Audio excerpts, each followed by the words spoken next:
Good evening mga kababayan. Narito ang ating Monday evening, September 8, 2025 weather update.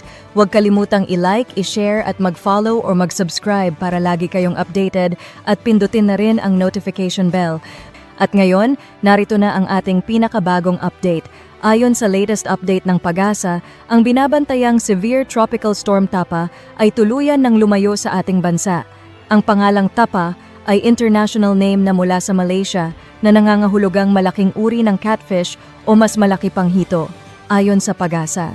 Ang bagyo ay nasa humigit kumulang 1,095 kilometers west-northwest ng extreme northern Luzon. Wala itong direktang epekto sa anumang bahagi ng Pilipinas. Samantala, hindi rin nakakaapekto sa atin ang habagat.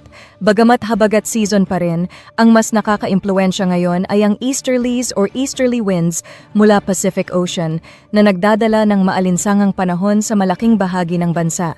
Dahil dito, mas maulap ang kalangitan sa Quezon, Bicol Region, Eastern Visayas at Caraga Region. Sa Metro Manila at sa nalalabing bahagi ng bansa, mananatiling generally fair weather, bagamat may posibilidad ng localized scattered rains and thunderstorms, particular sa hapon at gabi. Ano ang dahilan kung bakit mas madalas sa hapon at gabi ang thunderstorms?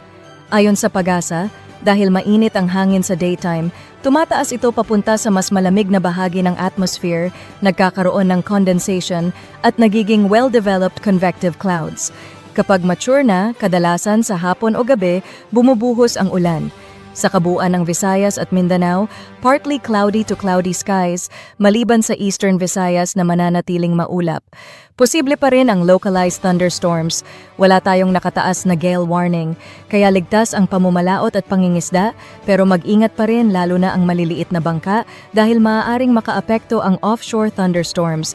Sa 3-day outlook, Wednesday to Friday, mananatiling fair weather sa Metro Manila, Baguio, Legazpi, Visayas at Mindanao. Maaraw at maalinsangan sa umaga, may tsansa pa rin ng localized scattered rains and thunderstorms sa hapon at gabi. Ang sitwasyong ito ay kaugnay ng tinatawag na monsoon break.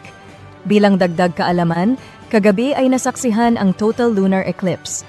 Sa ganitong pagkakataon, ang anino ng Earth ay tumatakip sa buwan.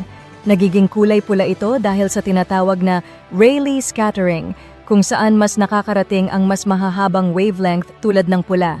Kaya tinatawag din itong blood moon, isang bihirang natural phenomenon na muling nagpapaalala ng ganda at lawak ng ating kalikasan. At yan ang ating weather update ngayong gabi. Salamat sa panonood. Ang panahon ay pabago-bago, kaya maging alerto, laging handa at manatiling updated. Huwag kalimutan mag-like, mag-share at mag-follow o mag-subscribe. Ingat lagi mga kababayan!